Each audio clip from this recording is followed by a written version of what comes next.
الحمدللہ رب العالمین والصلاة والسلام علی محمد الامین اعوذ باللہ من الشیطان الرجیم بسم اللہ الرحمن الرحیم۔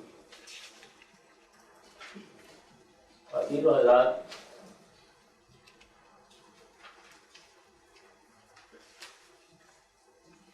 دین کو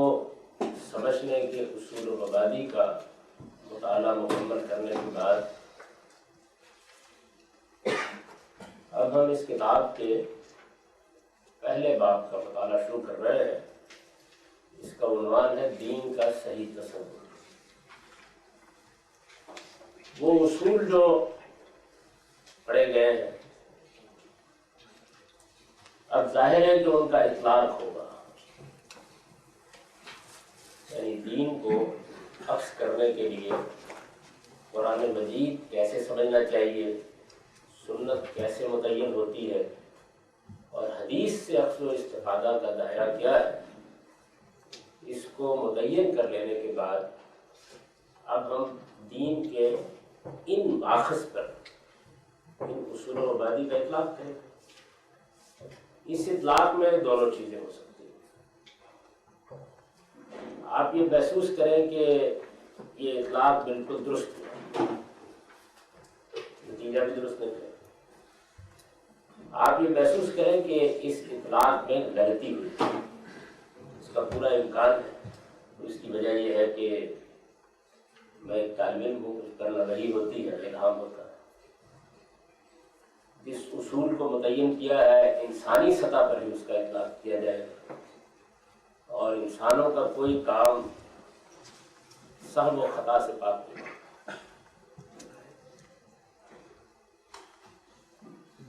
اس کا بھی امکان ہے کہ جب اصول کا اطلاق کیا جائے تو پیچھے مڑ کر دیکھنے کی ضرورت پڑ جائے کہ خود اصول کی تعین میں غلطی ہو جائے، اس لیے کہ اصول کی تعین بھی ایک انسانی کام ہے، یعنی اس میں بھی پورے دین پر، بالخصوص قرآن مجید پر غور کرنے کے بعد ہی کچھ چیزوں کا استخراج کیا گیا ہے، اور اس غور و فکر میں بھی انسان کی اپنی محدودیتیں ظاہر ہوتی ہیں۔ اس لیے میں یہ گزارش کر رہا ہوں کہ اب جب اصل دین کا مطالعہ ہم شروع کر رہے ہیں تو بہت توجہ کے ساتھ اس کو دیکھیے۔ آپ لوگوں میں سے جن لوگوں کا ذہن طالب علمانہ ہے وہ خاص طور پر اس کا لحاظ کریں کہ جس آیت سے یا قرآن مجید کے جس مقام سے یا قرآن مجید کی جس مجموعی تعلیم سے یا سنت کے جس حوالے سے یا کسی حدیث سے جو بات اخذ کر کے کہی گئی ہے وہ درست کہی گئی ہے یا درست نہیں کہی گئی۔ میں یہ آپ لوگوں سے بھی توقع رکھتا ہوں اور اپنے آپ کے لیے بھی یہ دعا کرتا ہوں کہ جو بات اس کے نتیجے میں سمجھ میں آ جائے اس کی روشنی میں نظر ثانی کریں اور اس کو درست کریں۔ اس سے پہلے بھی پچھلے 15 سال کے عرصے میں جب یہ کتاب تصنیف ہوتی رہی ہے تو میں نے اپنی بہت سی آرات پر نظر ثانی کی ہے، اور یہ مجھ پر واضح ہوا ہے کہ یہاں تعبیر میں، اطلاق میں، فہم میں غلطی ہوئی ہے۔ تو اس میں آپ لوگ بھی شریک ہو جائیں، آپ لوگوں میں سے خاص طور پر وہ لوگ جو زیادہ توجہ کے ساتھ اور زیادہ بہتر علمی پس منظر کے ساتھ اس چیز کو سمجھ سکتے ہیں۔ یہ پہلا باب دین کا ایک مجموعی تصور دیتا ہے۔ میں نے اس میں جو طریقہ اختیار کیا ہے وہ بہت سادہ ہے، یعنی دین میں اگر آپ اس کو الگ الگ کریں تو ایک تو الحکمہ کے مباحث ہیں جس کو ایمانیات اور اخلاقیات کے زیر عنوان ہم بیان کر سکتے ہیں۔ دوسری شریعت، آپ ان دونوں کے مجموعے کو بہت دقت نظر کے ساتھ قرآن سے، سنت سے الگ کر لیں گے۔ جیسے ہی آپ اس کو الگ کر لیں گے تو پھر قرآن مجید میں جو کچھ باقی رہ جائے گا وہ اصل میں اس صحیح تصور ہی کو واضح کرتا ہے۔ قرآن مجید کی وہ آیات جو اس تصور کو واضح کرتی ہیں، جن میں ہمارے سامنے ایک مجموعی صورتحال آتی ہے، ان کو میں نے لے لیا ہے اور ان میں سے ایک ایک چیز کو متعین کر کے جو ان آیات سے بات نکلتی ہے بس اس کو سادہ طریقے سے بیان کرتے ہیں، یعنی جو طریقہ میں نے اختیار کیا وہی طریقہ۔ اس انتخاب میں بھی آپ کہہ سکتے ہیں کہ یہاں غلطی ہوئی ہے یا یہ چیز ایسی ہے کہ جس کو زیر بحث آنا چاہیے تھا. یہ سارے امکانات موجود ہیں. میں اپنا نقطہ نظر، اپنی تحقیق جو کچھ اب تک ہے وہ پیش کر رہا ہوں. اس سے پہلے اصول مبادی کا مطالعہ کرتے ہوئے ہم نے یہ طریقہ اختیار کیا تھا کہ جو چیز بھی زیر بحث آتی ہے اس کا پس منظر واضح کر دیا جائے. اس میں اگر کچھ لوگوں کے اختلافات ہیں ان کو بھی واضح کر دیا جائے، اور ان اختلافات میں اگر کوئی چیز ایسی ہے کہ وہ موضوع بحث بنا کر تنقید کا تقاضا کرتی ہے تو تنقید بھی کرتی ہے. اسی طریقے سے یہ سارا پچھلا مباحث کا حصہ پایا تکمیل کو پہنچا ہے. اس موضوع کے بارے میں ہماری جو پچھلی 13-14 صدیوں کی علمی تاریخ ہے اس کو اگر آپ ایک نظر دیکھیں تو آپ اس موضوع پر گفتگو کرنے والے لوگوں کو، یعنی خواہ وہ جزوًا گفتگو کر رہے ہوں یا بحثیت مجموعی گفتگو کر رہے ہوں، 3 گروہوں میں تقسیم کر سکتے ہیں. ایک گروہ ہمارے جلیل القدر علماء کا ہے. جلیل القدر علماء کی صف میں سب سے پہلے صحابہ کرام کے علماء ہیں. یعنی ان میں بھی ایسے لوگ ہیں کہ جن کی علمی دلچسپی ہے قرآن و سنت سے، اور وہ علمی طریقے سے چیزوں کو واضح کرتے ہیں. جیسے مثال کے طور پر سید عبداللہ بن عباس ہیں یا عبداللہ بن مسعود رضی اللہ عنہ ہیں. اس طرح کے جلیل القدر صحابہ، بلکہ سیدنا ابوبکر صدیق اور سیدنا عمر رضی اللہ عنہ بھی کوئی سوال پیدا ہو جاتا ہے یا کوئی مسئلہ زیر بحث آ جاتا ہے تو ظاہر ہے کہ اسے واضح کرتے ہیں. ایسا تو نہیں ہے کہ دین کا صحیح تصور کے موضوع پر انہوں نے کوئی کتاب لکھی ہے یا کوئی رسالہ تصنیف کیا ہے یا کوئی باب ترتیب دیا ہے، لیکن وہی آیات ہیں. ان آیات کے بارے میں یا قرآن مجید کے کسی خاص مقام کے بارے میں جب وہ گفتگو کرتے ہیں تو ظاہر ہے کہ ان کی آراء اس سے واضح ہوتی ہے، کہیں جزوی لحاظ سے اور کہیں بحثیت میں. تو صحابہ میں بھی علماء ہیں. صحابہ کے بعد تابعین میں بھی بڑے جلیل قدر لوگ ہیں جن میں قرآن مجید کے مفسرین بھی ہیں. کبھی آپ نے اگر ہماری پرانی تفسیریں دیکھی ہیں یا دور جدید میں بھی جو آثار پر مبنی تفسیریں لکھی گئی ہیں ان کو اگر کبھی دیکھا ہے، بلکہ اگر تفہیم القرآن ہی مثال کے طور پر پڑھی ہے تو آپ دیکھیں کہ اس میں بہت سے ایسے لوگوں کے نام آپ کو نظر آئیں گے جو تابعین کے علماء تفسیر ہیں، جیسے مجاہد ہیں، جیسے قلبی ہیں، جیسے سدی ہیں. بہت سے اس طرح کے لوگوں کے نام نظر آئیں گے. تو یہ جو لوگ ہیں انہوں نے بھی کسی نہ کسی درجے میں کلام کیا ہے. ہمارے جو فقہا ہیں جیسے ائمہ اربعہ، اور میں نے یہ عرض کیا تھا کہ صرف ائمہ اربعہ ہی نہیں بلکہ بہت سے فقہا ہیں، اور ان میں سے بعض ایسے بھی ہیں کہ جو ایک پورے مدرسہ فکر کے بانی کہے جا سکتے ہیں، لیکن اس کو زیادہ فروغ نہیں ہوا. جیسے سفیان ثوری ہے یا امام اوزاعی ہے یا مثال کے طور پر ابن حزم ہے بعد کے لوگوں میں سے. بڑے جلیل قدر فقہا علماء وہ بھی مختلف نقطہ نظر رکھتے ہیں، اور جب وہ اپنی فقہ مرتب کرتے ہیں اگرچہ ان کا دائرہ وہ ہے تو وہ بھی ان موضوعات پر کہیں نہ کہیں گفتگو کرتے ہیں، اور اس سے معلوم ہوتا ہے کہ ان کا تصور ہے کہ یہ موضوعات ایسے ہیں جو اب زیر بحث آئیں گے کہ جو چونکہ دین کے اساسی موضوعات ہیں تو آدمی کسی نہ کسی زاویے سے خواہ جزوً بات کرے یا کلی حیثیت سے بات کرے، بات تو کرے گا اس کے بارے میں. تو ان سے بھی ہمیں بہت سی چیزیں معلوم ہوتی ہیں. پھر اس کے بعد ہمارے ہاں وہ لوگ ہیں کہ جنہوں نے مثال کے طور پر اصول پر کام کیا ہے، یعنی وہی اصول و مبادی جو آپ پڑھ چکے ہیں اس طرح کی چیزوں پر بالخصوص اصول فقہ پر کام کیا ہے. اچھا، پھر متکلمین کے گروہ ہیں، یعنی وہ لوگ جو یونانی فلسفے سے بہت زیادہ جب مسلمان متاثر ہونے لگے تو اس وقت پیدا ہوئے، انہوں نے کوشش کی کہ مذہبی عقائد کے فلسفیانہ پس منظر کو واضح کیا جائے. تو ان کو بھی بعض اوقات ان موضوعات پر گفتگو کرنے کی ضرورت پڑ جاتی ہے، اگرچہ ان کے اسلوب بیان پر فلسفے اور منطق کا بڑا غلبہ ہوتا ہے، لیکن اس سب کچھ کے باوجود دین کی حقیقت کیا ہے، دین کا مقصد کیا ہے، دین میں کیا چیز بنیادی حیثیت رکھتی ہے، یہ چیزیں ان کے ہم زیر بحث آ جاتی ہیں. ان میں سے بھی بعض بڑے لوگ ہیں جنہوں نے پورے کے پورے مسلمانوں کے گروہوں کو متاثر کیے. جیسے ہمارے ہاں زیادہ تر جن لوگوں کا علم کلام وسعت کے ساتھ پھیلا ہوا شائع ہے تو امام اشعری اس نقطہ نظر کے بانی ہیں. پھر اس کے بعد احناف، ہندوستان کے احناف پر ماتریدی نقطہ نظر کا بڑا غلبہ ہو گیا، تو ظاہر ہے کہ ان لوگوں نے بھی اس پر گفتگویں کی ہیں، بحثیں کی ہیں۔ تو ایک پوری کی پوری روایت ہے جو چلی آ رہی ہے۔ دور متوسط میں دو بہت جلیل القدر لوگ ہمارے یہاں پیدا ہوئے ہیں، ایک امام ابن تیمیہ اور ایک ان کے شاگرد ابن قیم۔ ان لوگوں کا بھی بڑا موضوع رہا ہے یہ، اس لیے کہ ان کے زمانے میں ایک تو ان کو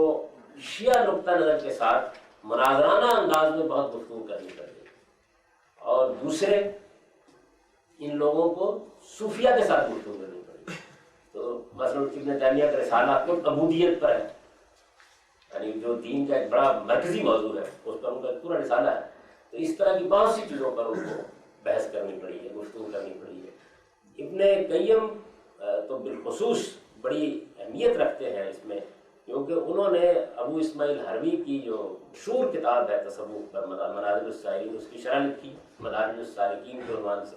40 صفحے کی کتاب کی شرح 3 جلدوں میں انہوں نے لکھی ہے، اور وہ بڑی بےنظیر شرح ہے، یعنی اس میں انہوں نے مصنف کا نقطہ نظر بھی بڑی دیانتداری کے ساتھ بیان کیا۔ اس کے اندر جتنے احتمالات ہو سکتے ہیں ان سب کو بیان کرنے کے بعد قرآن و سنت کا نقطہ نظر بھی وہ جگہ جگہ واضح کرتے ہیں۔ تو مختلف مقامات پر دین کی بڑی اساسی چیزیں اس میں زیر بحث آتی ہیں، مدارج السالکین اس کو بیان کرتے ہیں۔ ہمارے موجودہ زمانے میں امام محی الدین فرائی ہیں، یعنی ان کا قرآن مجید پر کیونکہ بڑا بنیادی کام ہے، اور اس کے ساتھ انہوں نے قرآن مجید سے جو علوم متفرع ہوتے ہیں ان پر بھی بڑا غیر معمولی کام کیا ہے۔ پھر اس کے بعد میرے استاذ مولانا مینا سے ہدائی ہیں۔ تو اس طریقے سے ایک تو یہ سلسلہ ہے، یعنی ہمارے جلیل القدر علماء کا سلسلہ، کہ جو مختلف پہلوؤں سے اس موضوع پر کچھ نہ کچھ گفتگو کرتے رہتے ہیں، اور یہ گفتگو کہیں جامع اسلوب میں ہوئی ہے، کہیں جزوی پہلو سے ہوئی ہے، کہیں اس میں بعض بنیادی آیات زیر بحث آ گئی ہیں اور معلوم ہو گیا ہے کہ ان کا نقطہ نظر کیا۔ دوسرا سلسلہ ان علماء کا ہے جو دوسری تیسری صدی میں تصوف کی تحریک سے متاثر ہونا شروع ہوئے، اور موجودہ زمانے تک بڑے جلیل القدر لوگ ان میں پیدا ہوئے۔ میں صوفیہ کی بات نہیں کر رہا، ان علماء کی بات کر رہا ہوں جو تصوف کی تحریک، تصوف کی دعوت سے متاثر ہوئے، اور انہوں نے تصوف کو دین کی ایک بڑی غیر معمولی تعبیر کی حیثیت سے قبول بھی کیا اور بیان بھی کیا۔ یہ جو تصوف کی پوری تحریک ہے، کیونکہ اس کا حوالہ بعض جگہوں پر آئے گا اس میں، اور یہ اس موضوع پر گفتگو کرنے والے لوگوں کی پوری چین ہے، ان کا ایک پورا سلسلہ ہے۔ یعنی یہ جو صوفیاء ہیں، صوفیاء علماء یہ بحث کرتے ہیں اس پر، اور بعض بڑی نفیس بحثیں انہوں نے اٹھائی ہیں اس معاملے میں، اور چیزوں کو ایک خاص زاویے سے وہ دیکھتے ہیں۔ ان علماء میں سے میں دہرا رہا ہوں پھر، یعنی وہ علماء جو تصوف سے متاثر ہوئے، اور آپ ان کو اگر ایک جامع تعبیر سے بیان کرنا چاہیں تو آپ کہہ سکتے ہیں متصوفین علماء یا علماء متصوفین، دونوں تعبیرات آپ اختیار کر سکتے ہیں۔ اس کی بھی ایک تاریخ ہے پوری کی پوری، اور وہ اس وقت مجھے تصوف پر گفتگو نہیں کروں، میں اس تاریخ پر بھی کوئی تفصیلی گفتگو نہیں کروں گا۔ مجھے اس پہلو سے جو موضوع ہے اس میں جن چیزوں کی طرف اشارہ کرنا ہے ان کا پس منظر میں تھوڑا سا واضح کرنا چاہتا ہوں۔ تصوف کے 4 ادوار ہیں ہماری مسلمانوں کی تعلیم، ظاہر ہے کہ وہ زیر بحث ہے۔ تصوف کے 4 واضح ادوار ہیں، ان میں سے پہلا دور وہ ہے جس میں ہمارے فقہاء نے جب دین کے ظواہر پر گفتگو کرنی شروع کی، اور اپنے قانونی ذہن کی وجہ سے، یعنی یہ نہیں کہ وہ دین کی حقیقت سے واقف نہیں تھے، اپنے قانونی ذہن کی وجہ سے ان کی تعبیرات ایسی سامنے آنی شروع ہو گئی کہ جس سے لوگوں میں ایک رد عمل سا پیدا ہوا کہ ایسے لگتا ہے جیسے قشر اہمیت اختیار کر لیا، چھلکا اہمیت اختیار کر لیا، حقیقت دین کی نگاہوں سے اوجھل ہو رہی ہے۔ یعنی یہ بڑا ابتدائی دور ہے، اور چونکہ فقہ کا بہت بڑا ہوا، اس کی ایک خاص وجہ ہے کیوں ہوا، اس کی وجہ یہ ہے، اور یہ وجہ میں خاص طور پر چاہتا ہوں کہ آپ میں سے جو لوگ علمی طریقے سے اس سارے موضوع کو سمجھ رہے ہیں وہ نوٹ کر لیں۔ اس کی وجہ یہ ہے کہ یہ وہ وجہ ہے جو اصل میں پھر ہمارے علم پر ایک خاص پہلو سے اس زمانے تک مسلسل اثر انداز ہو رہی ہے، علم پر بھی، اور مجھے اجازت دیجیے اگر میں یہ کہوں مسلمانوں کے عمل پر اثر انداز ہو رہی ہے۔ وہ وجہ یہ ہے کہ محمد الرسول اللہ صلی اللہ علیہ وسلم کے ذریعے سے جو دین ہم کو ملا ہے، ہم بحث کر چکے ہیں کہ دین کا تنہا ماخذ اب قیامت تک محمد الرسول اللہ صلی اللہ علیہ وسلم کی ذات والا صفات ہے۔ محمد الرسول اللہ کا دین اسلام ہے اور تمام انبیاء نے پیش کیا، لیکن ہمارے پاس وہ اب رسول اللہ کا پیش کردہ ایڈیشن تھا اس کا۔ محمد الرسول اللہ صلی اللہ علیہ وسلم نے جو دین پیش کیا ہے، جس طرح سیدنا موسیٰ علیہ السلام نے دین پیش کیا، یہی دین پیش کیا۔ ایک ہے سیدنا موسیٰ علیہ السلام کا قرآن، میں تمثیل میں عرض کرتا ہوں، کتاب نازل ہوئی نا ان پر۔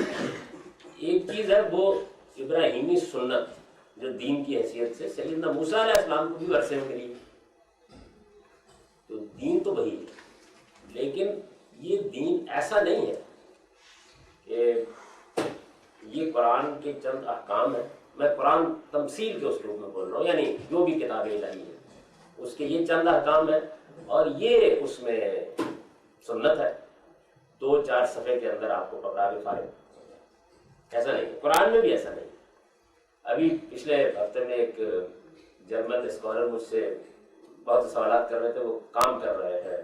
مولانا اسلائی کی تدبر قرآن پر اپنی PhD کے لیے،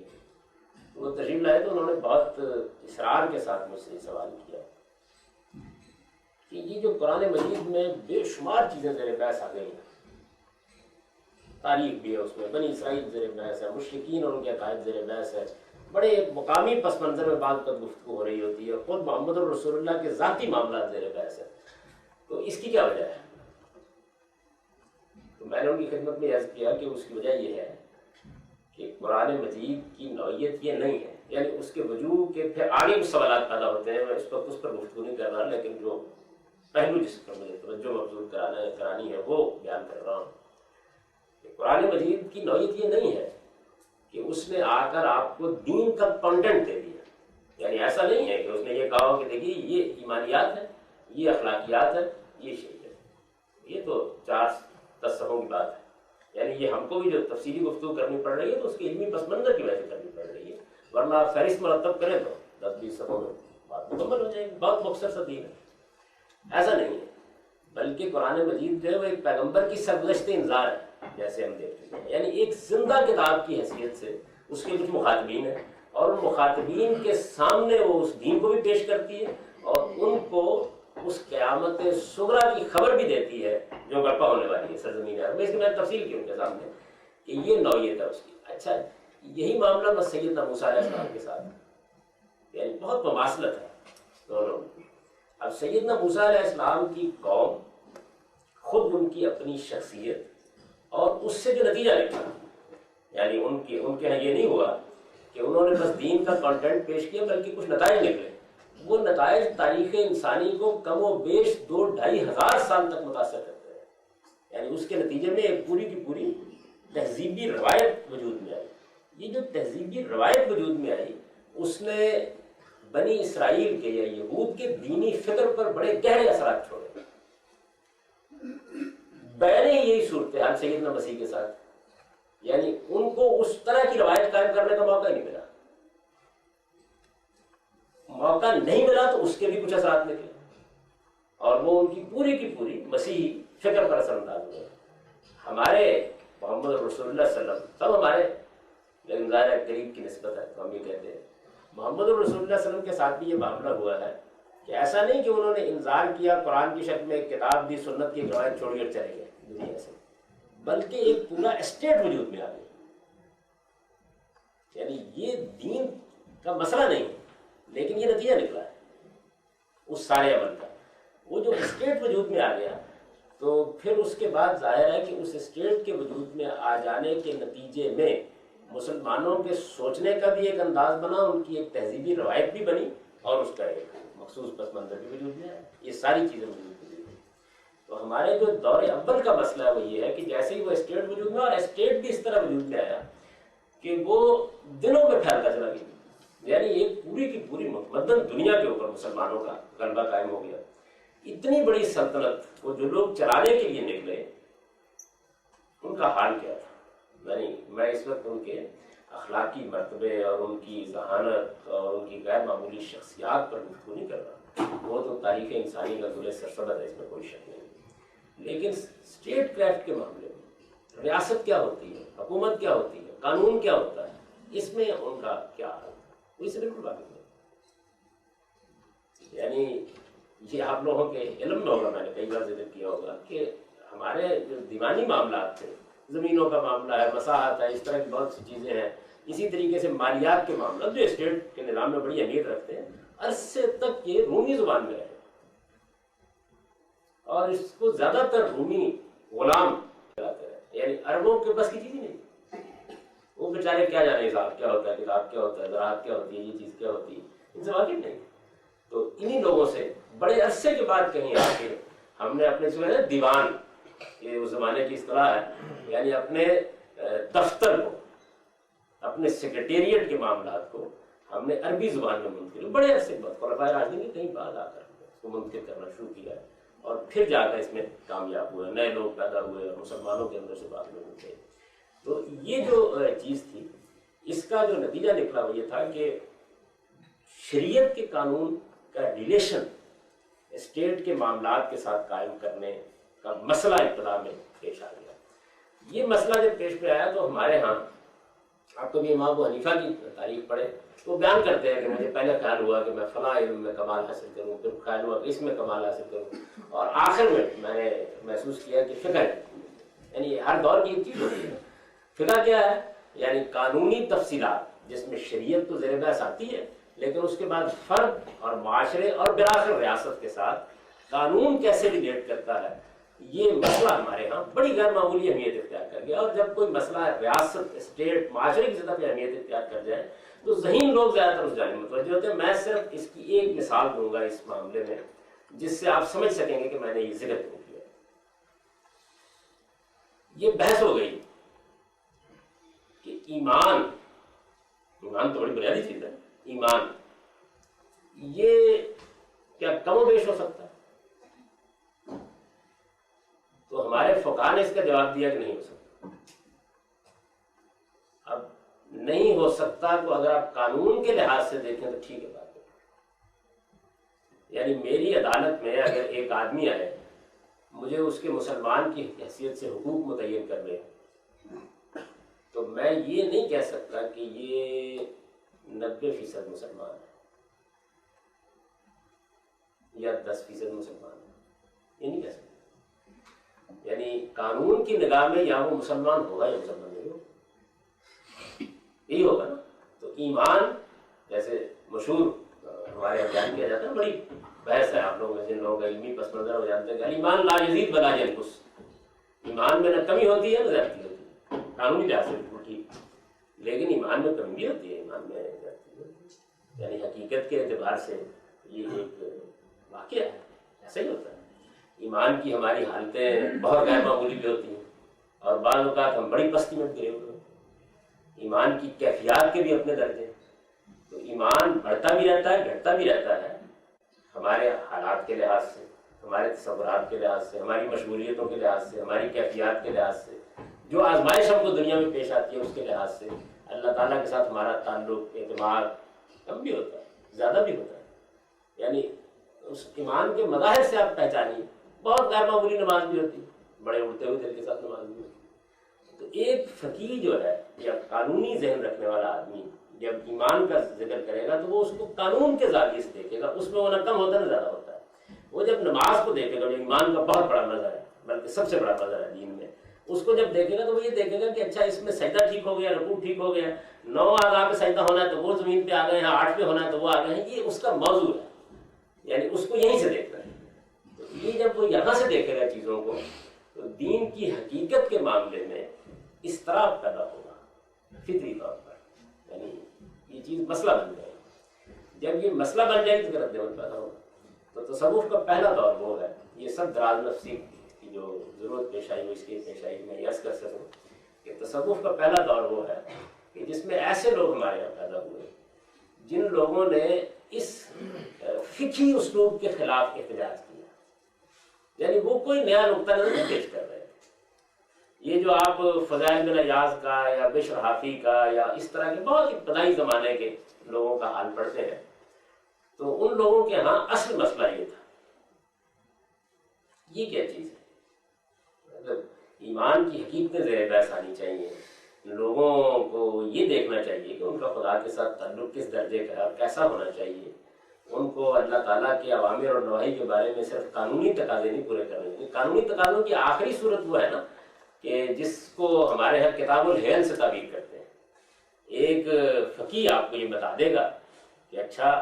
آپ زکوٰۃ نہیں دینا چاہتے اور قانون کی گرفت سے بھی بچنا چاہتے تو میں آپ کو بتاتا ہوں کیا طریقہ ہے. مشہور ہی نا کہ بھائی زکوٰۃ کے لیے تو حولان حول ضروری ہے. سال گزرنا چاہیے مال پر. 11 مہینے ہوئے بیوی کے نام ہبہ کر دیا, زکوٰۃ کا مہینہ گزر گیا واپس دے دیں. نہ 12 مہینے پورے ہوں گے نہ زکوٰۃ دے دیں. نہ بتائیے تو یہ یعنی اس کی منفی حد ہے. اس کے قانونی پہلوؤں کے معاملے میں یہ ابتدائی زمانہ تھا اور اس میں سارا زور اس پر تھا کہ لوگ تلاوت کریں, لوگ نماز پڑھیں, لوگ دین کی طرف توجہ کریں, لوگ دین کی حقیقت کو دیکھیں, وہ ان رذائل سے بچیں جو انسان کے نفس میں پیدا ہوتے ہیں. غیبت ہے, تحقیر ہے, دوسرے لوگوں کے بارے میں بدزنی ہے, اس طرح کی جتنی چیزیں ہیں وہ بڑی زیر بحث آئیں بعض لوگوں کے ہاں. اور جو ایک یہ فقہا لوگ جو تھے ظاہر ہے کہ وہ ریاست میں بڑی ان کو پذیرائی حاصل ہوتی. ایک پورا اسٹیٹ کا نظام تھا. آج کے زمانے میں دیکھیں نا کہ ہمارے پاس بھی جج بن جائے تو اس کو اہمیت حاصل ہوتی ہے نا. تو اس زمانے میں فقہا ہی تھے کہ جو عدلیہ کا سارا نظام چلانا ہے کہ اس کو سنبھالے ہوئے تھے اور چونکہ قانون سے واقف ہوتے تھے تو انتظامی عہدے بھی زیادہ تر اس طرح کے لوگوں کو ملتے تھے. تو ان کا سوسائٹی میں بھی ایک مقام. اس سے دنیا کی طرف رغبت, دنیا طلبی, اور جو دنیا طلبی کے نتیجے میں مسائل پیدا ہوتے ہیں, یعنی کسی کی ٹانگ کھینچنا ہے, کہیں حسد ہے, کہیں کینہ ہے, کہیں بغض ہے, اگرچہ داڑھی بھی ہے, اگرچہ شلوار بھی متشرع ہے, اگرچہ فقیر بھی ہیں. تو یہ جو چیزیں تھیں ان کے خلاف رد عمل سے پہلا دور وہ جو ہمارے یہاں, میں تصوف کی عالمی تاریخ پر گفتگو نہیں کر رہا, وہ بہت قدیم ہے. یعنی وہ تو ہندوستان میں ویدانت بلکہ ویدوں کے دور میں آپ دیکھیں تو آپ کو اس کے سارے بلکہ آخری دور کی چیزیں جو ہمارے یہاں ہیں وہ آپ کو مل جائیں گی. نو افلاطونیت میں آپ کو مل جائیں گی. افلاطون کے ہاں اس کی اساسات آپ کو میسر آ جائیں گی. یعنی وہ قدیم چیز ہے. بلکہ یہودی جو فقہا اور ربی اور فریسی ہیں ان کا ذکر آتا ہے, ان کے یہاں سب چیزیں مل جائیں گی. لیکن میں مسلمانوں کے یہاں عرض کر رہا ہوں کہ رسول اللہ صلی اللہ علیہ وسلم کی طرف سے تجدید دین کے بعد پہلے مرحلے میں اس طرح کے لوگ تھے جو ابتدا میں صوفی کہلانے لگے. تو یہ ان کا پہلا دور ہے. اس دور کا خاتمہ ہوا ہے ذوالنون مصری اور جنید بغدادی پر, اور یہ وہ لوگ ہیں کہ جنہوں نے دوسرے دور کی ابتدا کی. ان کے ہاں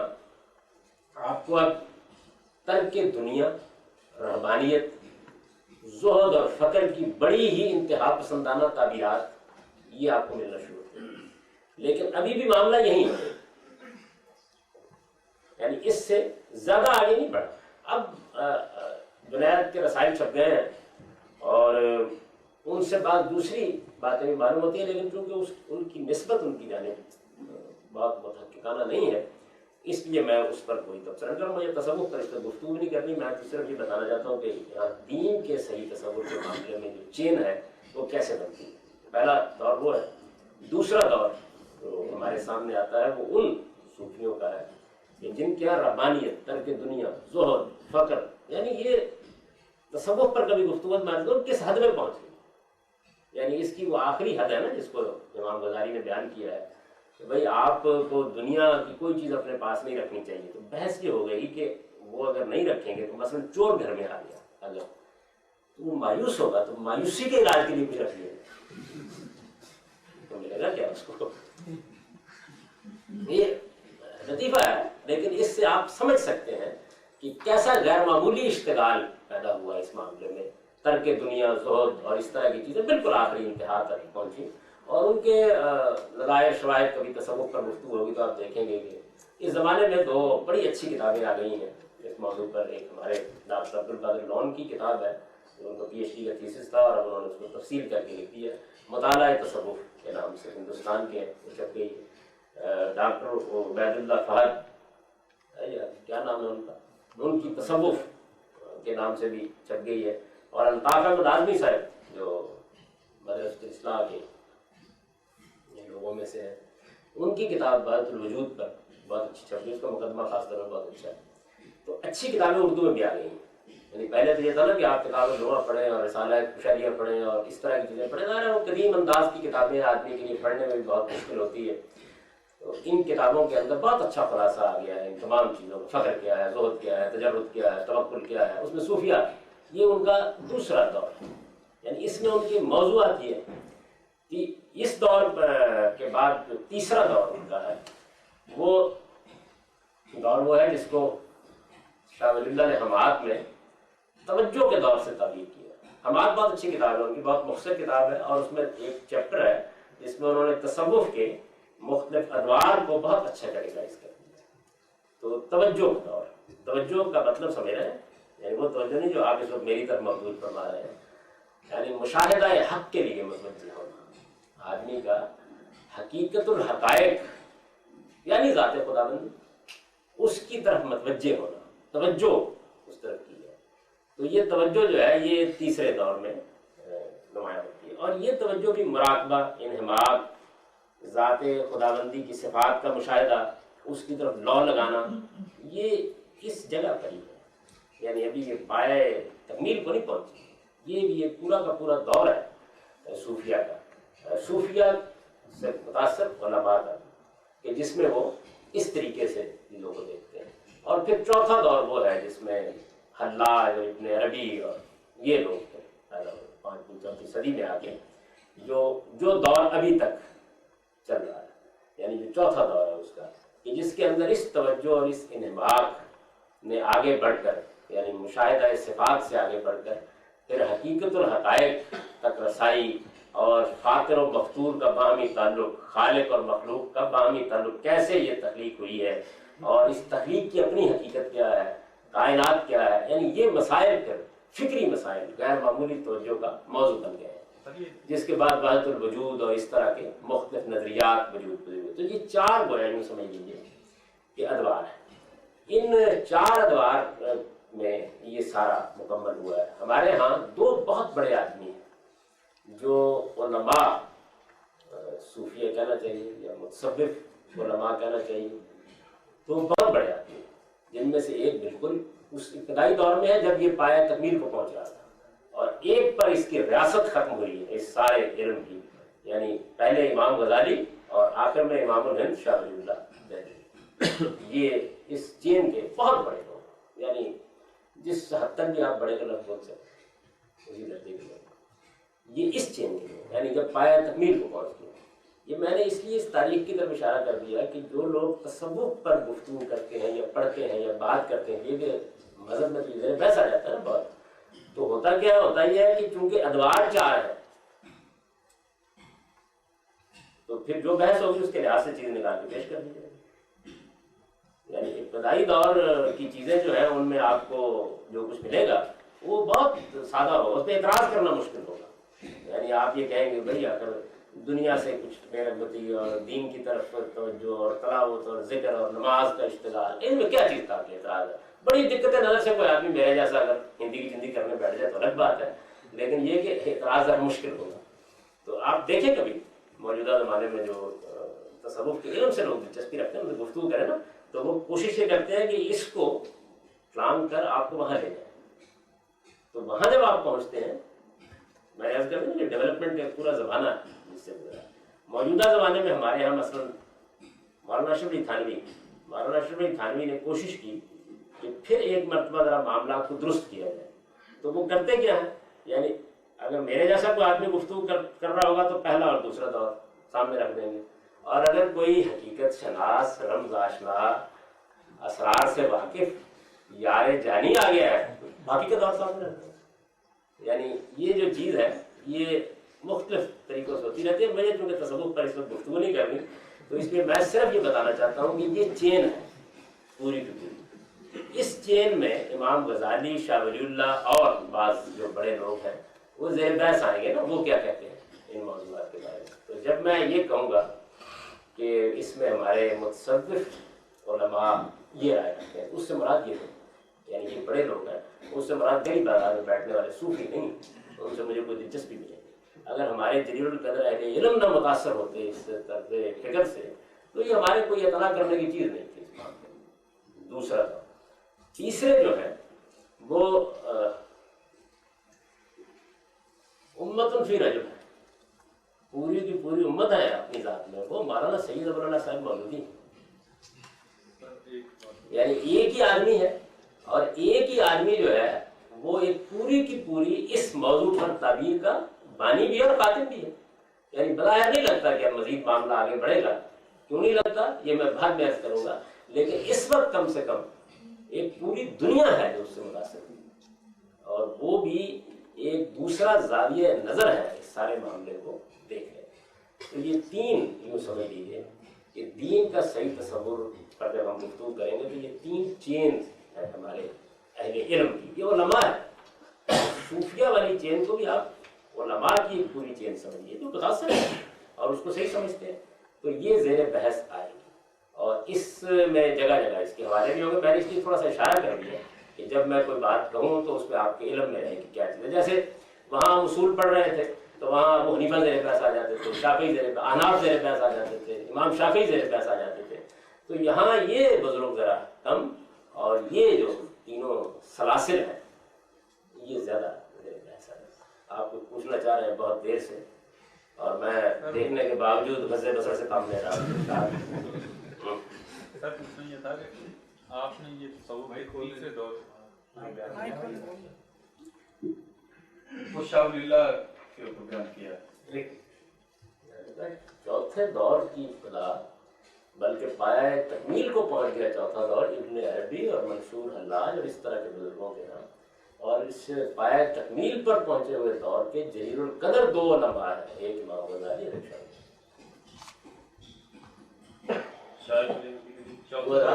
یہی کہا نا لاج کو جو بیان کیا چوتھا دور لاج جو ہے ان سے شروع ہوتی ہے، یعنی یہ چوتھا دور ان کے اوپر آ کے شروع بھی ہوا اور پایہ تکمیل کو پہنچ گیا، اپنے کمال کو پہنچ گیا، اس کے بعد وہی جاری،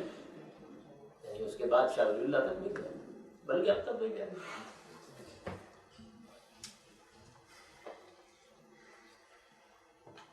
اگر آپ سوال نہ سوچتے بیچ میں تو یہ بات اتنی خراب نہ ہوتی،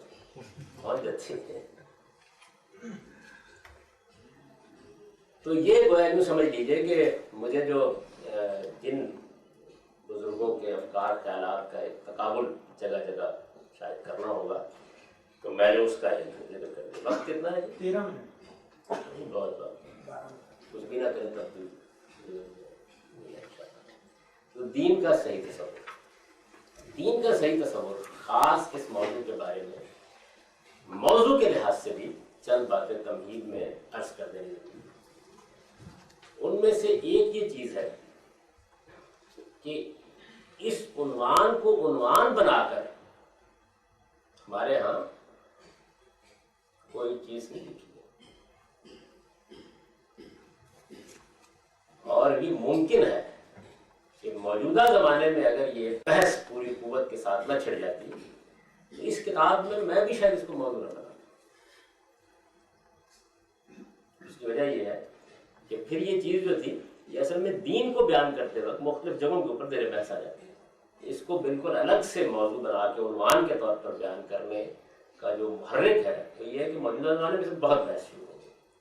اور اس بحث کی جو وجہ ہوئی وہ یہ ہے کہ ہمارے بالخصوص بر صغیر میں پہلا بڑا مسئلہ تو پیدا کیا علامہ اقبال نے، یعنی ان کو دین کو بحیثیت مجموعی دیکھنا تھا، اور ایک فلسفی اور حکیم کی حیثیت سے یہ ان کے مزاج کا تقاضا بھی تھا، ان کی علمی پس منظر کا بھی تقاضا تھا۔ چنانچہ ان کے جو مشہور خطبات ہے ریلیجیس تھاٹ ان اسلام، اس میں اس سے متعلق چیزیں بہت تفصیل سے زیر بحث آئی، اور بعض بڑی نازک بحثیں انہوں نے اس معاملے میں چھیڑی۔ ان کا مسئلہ یہ ہے کہ ان کے ہاں بھی دو تین ادوار ہیں۔ پہلا دور ان کا وہ ہے کہ جس میں نظام الدین اولیاء کے جب وہ مدار پر گئے ہیں ہندوستان رہتے ہوئے تو مسیح و قدر سے اونچا مقام ہے تیرا، فرشتے پڑھتے ہیں جس کو وہ نام ہے تیرا، یعنی وہ ایک متصوفانہ روایت جو ان کو اپنے والد سے ملی یا اپنے پس منظر میں ملی، وہ ہے ان کا زمانہ. پھر کچھ تھوڑی جیسے ہی آدمی کے فکر میں میچورٹی آتی ہے، وہ چیزوں کو دیکھتا ہے اور ان کا اپنا ایک نقطہ نظر، ایک فلسفہ وجود پذیر ہونا شروع ہوا ہے، تو ان کے ہاں پھر تصوف پر کچھ تنقیدیں، اور وہ اصل میں دو ہی ہیں بنیادی طور پر. یعنی ایک متصوفین کا ترک عمل کا معاملہ ان کے ہاں بہت تنقید کا موضوع بنتا ہے، اور ایک تصوف کی جو بہت وجودی تعبیر ہے، جو اب ہمارے سامنے آخری تعبیر ہے، اس میں یہ جو جس کو علامہ اقبال کہتے ہیں نا کہ یہ جو انائے مفرد ہے، ایک تو انائے مطلق ہے ذات خداوندی، یا یہ کہ میری خودی، ایک تو خود یہ مطلق ہے، یہ ایک پوری بحث ہے. یہ کنسٹرکشن کی جو خطبہ ہے ہیومن ایگو والا، اس میں بڑی تفصیل سے انہوں نے اس کی گفتگو کی. تو وہ اس میں ان کو مسئلہ یہ ہے کہ وہ اس کی صوفیہ کی پوری چین میں نفی ہوتی ہے، تو وہ اس پر شدید تنقید کرتے ہیں. چنانچہ سارے خودی کا جو پہلا ایڈیشن سب کو معلوم ہے کہ اس میں افلاطون کے اوپر بڑی شدید تنقید تھی. گوسفندان قدیم میں سے گوسفند اور راہب قدیم اور اس طرح کے انہوں نے الفاظ میں بڑا اس پہ احتجاج ہوا، پھر انہوں نے نکال دی وہ شاعر، اور پھر ایک دوسرے طریقے سے وہی بات اس میں انہوں نے بیان کی. اس میں ہنگامہ ہو گیا پورے ہندوستان میں. ایک صورتحال یہ کہ اس وقت تو ہندوستان دار التصوف تھا، یہ زمانے میں انہوں نے یہ لکھ دی. تو یہ تیسرا پھر ان کا زمانہ وہ ہے کہ جس میں وہ ریکنسٹرکشن بھی انہوں نے لکھی اور جاوید نامہ بھی لکھا ہے. تو اس میں ایک مرتبہ پھر انہوں نے تصوف کی تعبیر ہی کے بارے میں یہ کمنٹ کیا کہ اسلام کے تصور حیات و کائنات کی شاید سب سے زیادہ بہتر تعبیر ہے. یعنی یہ آخر میں پھر ان کے ہاں یہ چیز ہوئی. ایک تو ان کی وجہ سے دین، یعنی دیکھنا یہاں بھی لفظ تعبیر استعمال ہوا ہے، یہ موضوع بحث بن گیا. اس کے بعد مولانا مودودی نے اگرچہ اس موضوع پر کوئی چیز دین کا صحیح تصور یا دین کی تعبیر کے عنوان سے نہیں لکھی، لیکن چونکہ انہوں نے ایک بڑی ہی منفرد، بڑی ہی غیر معمولی، بڑی ہی لوگوں کو متاثر کرنے والی، ایک دنیا کو ہلا ڈالنے والی، میں یہ مبالغے میں نہیں عرض کر رہا، یہ واقعہ ہے کہ پوری دنیا اس سے تحریکیں اٹھ کھڑی ہیں اس کے نتیجے میں تعبیر پیش کر دی. اور وہ تعبیر جب انہوں نے پیش کی تو یہ اس طرح کا کوئی عنوان بنا کے تو نہیں پیش کی، لیکن ظاہر ہے کہ زیر بحث ہے. سب سے پہلے مسلمان اور موجودہ سیاسی کشمکش میں بڑی تفصیل سے یہ چیز زیر بحث آئی. سب سے اس کے جو واضح بیانات ہیں وہ آپ کو وہاں ملیں گے. پھر انہوں نے جب یہ محسوس کیا کہ انہیں اپنی اس بات کو، جسے وہ اپنے مخصوص صحافیانہ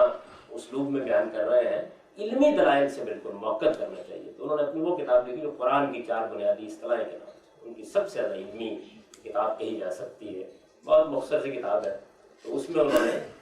گویا اپنی تعبیر کو بہت علمی طریقے سے بیان کیا. اگرچہ یہ لفظ نہیں استعمال ہوا،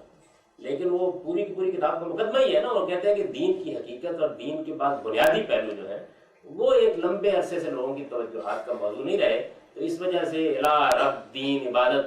یہ جو 4 بنیادی اصطلاحات ہیں ان پر میں اپنا نقطہ نظر پیش کر رہا ہوں. تو پوری کتاب میں صرف ان اصطلاحات کی تشریح ہے، لیکن وہ تشریح علمی طریقے سے پورے کے پورے کانسیپٹ کو پیش کر دیتے ہیں، ڈیولپ کر. تو یہ خیر وہ ان کی جو باقی چیزیں لوگ بہت پڑھتے ہیں، اس کو کس نے پڑھا ہوگا؟ زیادہ لوگوں نے پڑھا بھی نہیں. بلکہ ہمارے مولانا مینا حسن اصلاحی صاحب کا حال یہ تھا کہ جس زمانے میں اس تعبیر پر بحث چل گئی تو کسی نے کہا کہ مولانا وحید الدین خان نے کتاب لکھی ہے تعبیر کی غلطی. تو انہوں نے کہا کچھ اور ٹھیک ہے جو تعبیر کی غلطی کا حوالے کروں. تو صورتحال یہ تھی ایک دور میں. تو قرآن کی 4 بنیادی اصطلاحیں، یہ مولانا مودودی کی وہ کتاب ہے جس میں اس کو علمی طریقے سے انہوں نے اسٹیبلش کیا ہے، دلائل کے ساتھ بتایا ہے، قرآن مجید کے وہ مقامات زیر بحث لائے ہیں، اس پر گفتگو کی ہے، اس کو موقف کیا ہے کہ یہ ہے میرا نقطہ اس معاملے میں دین کو ایسے دیکھوں گا. پھر اس پر ہماری علمی تاریخ میں جو چند شاندار تنقیدیں ہوئی ہیں ان میں سے ایک تنقید، میں شاندار کا لفظ جو ہے یہ تائید کے پہلو سے نہیں بول رہا، یعنی تنقید کا ایک شان ہوتی ہے، غلط ہے صحیح، اس کی علمی شان ہے، اس کا ایک پس منظر ہے، اس میں تنقید کرنے والے نے محنت کی ہے. وہ مولانا وحید الدین خان کی کتاب ہے تعبیر کی غلطی. یعنی پہلی مرتبہ یہ تعبیر کا لفظ انہوں نے اس موضوع میں استعمال کیا اور یہ بتایا کہ مولانا مودودی صاحب کی ساری انٹرپریشن میں بقول ان کے کہ دین الٹ گیا ہے. انہوں نے کہا کہ یہ بالکل ایسے ہے کہ میں یہ تو نہیں بتا سکتا، یہ تو نہیں اعتراض کر سکتا کہ اس میں کوئی چیز دین کی نکال دی گئی ہے یا کوئی چیز دین میں ڈال دی گئی ہے، لیکن ایسے سمجھو کہ ایک درخت کو پکڑا گیا ہے اور پکڑ کر اس کی جڑیں نہیں اوپر کر دی گئی ہیں اور اس کا تنا جو ہے زمین میں ڈال دیا گیا، یا یوں سمجھو کہ بس ہے جس کو الٹا کر کھڑا کر دیا گیا ہے اور اب اس کے پہیے اوپر گھوم رہے ہیں اور چھت نیچے رکھ رہا ہے۔ تو یہ یعنی تمثیل میں بیان کیا اس بات کو اس لیے کہ یعنی اس درجے میں انہوں نے اس کو موضوع بحث بنایا، اور موضوع بحث بنانے کے بعد اس پہ علمی کر دی۔ ان کتاب بہت غیر معمولی کتاب ہے، پڑھ سکتے ہیں آپ، تک چھپ رہی ہے، تعبیر کی غلطی، جس کا انہوں نے ایک عام لوگوں کے لیے خلاصہ لکھ دیا، دین کی سیاسی تعبیر، یہ بہت مختصر ہے۔ یعنی تعبیر کی غلطی تو خالص فنی کتاب ہے، اس میں انہوں نے قرآن کی 4 بنیادی اصطلاحوں میں سے ایک ایک موضوع کو لے کر اس کو زیر بحث لا کر یہ بتایا ہے کہ اس میں علمی لحاظ سے کیا غلطی ہے، فنی لحاظ سے کیا غلطی ہے، زبان بیان کے لحاظ سے کیا غلطی ہے۔ یہ زیر بحث یہ نہیں کہ اس نے ٹھیک کیا غلط کیا، لیکن ان کی اس کتاب کی وجہ سے تعبیر دین کا صحیح تصور، اس کتاب کو آپ پڑھیں تو اس کتاب کے پہلا حصہ تو ہے جس میں ان کی خط و کتابت ہے، جس میں انہوں نے اپنی کتاب چھاپنے سے پہلے مولانا مودودی سے بھی خط و کتابت کی ہے، جماعت کے بڑے اکابر سے بھی کی ہے، اور ان کو کہا ہے کہ میری غلطی مجھے سمجھا دی، تو وہ خط و کتابت ہے۔ اس کے بعد دوسرا حصہ وہ ہے جس میں وہ اس تعبیر کو زیر بحث لائے، یعنی اس کی غلطی انہوں نے واضح کی مختلف ابواب میں، اور پھر اس کے آخر کے بعد جو ایک چیپٹر ہے تصور دین، یعنی دین کا کم و بیشی اسی طرح کا عنوان ہے، دین کا صحیح تصور یا اس طرح کچھ، جس میں انہوں نے اپنے لحاظ سے یہ بیان کیا ہے کہ ان کے خیال میں کیا نقطہ نظر ہے۔ تو ان کی اس کتاب کی وجہ سے دین کا مجموعی تصور کیا ہے، دین اصل میں کیا ہے، دین کی حقیقت کیا ہے، تعبیر کیا چیز ہوتی ہے، تعبیر میں کوئی غلطی ہو گئی ہے، یہ زیر بحث آ گئی۔ یعنی علامہ اقبال کہ اس سارے معاملے کو ایک خاص زاویے سے دیکھنے اور متصوفانہ تعبیر کو کم و بیش آخری زمانے میں جاوید نامہ اور ریکنسٹرکشن میں تو کم و بیش انہوں نے تصویر کر دی اس کی حیثیت میں، تو ان کے حوالے سے زیر بحث آ گئی۔ مودودی صاحب کے اس کام نے اس کو غیر معمولی، اور یہ نہ زیادہ زیر بحث آتی ہے اگر وہ اس پر یہ شاندار تنقید نہ لکھتے، یعنی یہ غیر معمولی تنقید انہوں نے اس کے اوپر لکھ دی، اور تنقید لکھنے کے بعد پھر انہوں نے یہ بھی بتایا اپنی دانش کے مطابق کہ میرے خیال میں دین کو ایسے دیکھنا چاہیے یا دین حقیقت میں اس طریقے سے۔ تو یہ وجہ ہے کہ اس موضوع کو موضوع بنا کر گفتگو کرنے کی ضرورت محسوس ہوتی ہے۔ اچھا خیر، یہ تو محرکات ایک دوسری جنگ دین کیوں چھڑ گئی، لیکن اس میں کوئی شک نہیں کہ یہ ایک اہم ترین موضوع ہے، یعنی یہ موضوع بنے نہ بنے، بنانے کا محرک کوئی بنے یا نہ بنے، لیکن یہ ہے ایک بڑا اہم موضوع۔ بھائی دین کے اجزاء تو لوگ بیان کریں گے، نماز یہ ہے، عبادت یہ ہے، روزہ اس طرح رکھنا ہے، دین بصیرت مجموعی ہے کہ اصل میں تو آپ کی جو بات کی ساری چیزیں ہیں وہ ریلیٹ کریں گے نا اس سے اپنی روح کے لحاظ سے۔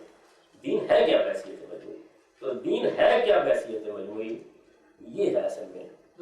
بات کا موضوع جو ہے وہ یہ ہے، دین بحثیت مجموعی کیا ہے، دین کا ہم ایک مجموعی کانسیپٹ کیا قائم کرتے ہیں۔ تو اس میں نے یہ طریقہ اختیار نہیں کیا کہ میں نے متصوفانہ تعبیر پر تنقید کی ہو یا مولانا مودودی کی تعبیر پر تنقید کی ہو، میرے نزدیک جو صحیح تعبیر ہے، جو میرا اس کتاب میں طریقہ ہے، میں نے اپنا نقطہ نظر بیان کر دیا، لیکن جب میں پڑھاؤں گا تو ظاہر ہے کہ یہ تقابل کرتا چلا جاؤں گا کہ اس میں کیا مسائل ہیں، وہ کیسے لیتے ہیں اس بات کو اور میں کیسے اس بات کو لیتا ہوں۔ آپ یہ سوال ابتدائی میں پوچھ سکتے ہیں،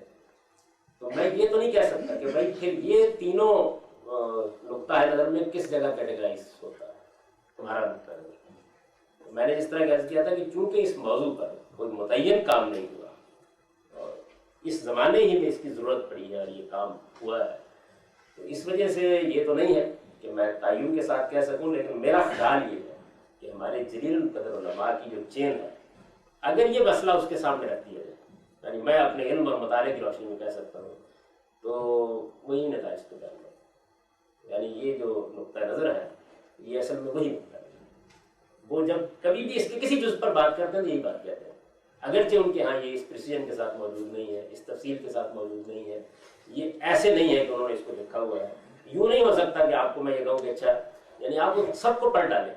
وہ جہاں جہاں کوئی جزوی بحث بھی کرتے ہیں دیکھیں تو آپ یہ محسوس کریں گے کہ یا آپ کو بعض چیزوں کے بارے میں خاموشی محسوس ہوگی اور یا یہ محسوس ہو کہ وہ کم و بیش یہی بات دوسرے اسلوب میں دوسرے انداز میں یہی بات کہہ رہے ہیں، تو میں اس کو اس سے ریلیٹ کر سکتا ہوں کہ ایک طرح سے متصوفانہ تعبیر اور بعد میں مولوی صاحب کی تعبیر کے مقابلے میں یہ قدیم ترین تعبیر ہے، یا اس لحاظ سے جس لحاظ سے اس کی میں نے وضاحت کر دی، کوئی غلط فہمی اس میں نہ ہو۔ اس پریسیجن کے ساتھ اس طریقے سے متعین کر کے اس طرح کے سایات کو موضوع بنا کر اس پر پہلی بار میں نے لکھا ہے جس طریقے سے یہ بیان ہوا ہے، لیکن بہرحال یہ کسی نہ کسی پہلو سے یہ چیزیں ذہن میں آتی رہتی ہیں۔ تو اب میرا خیال یہ ہے کہ وقت ہو گیا، تو ہم دوسری نشست سے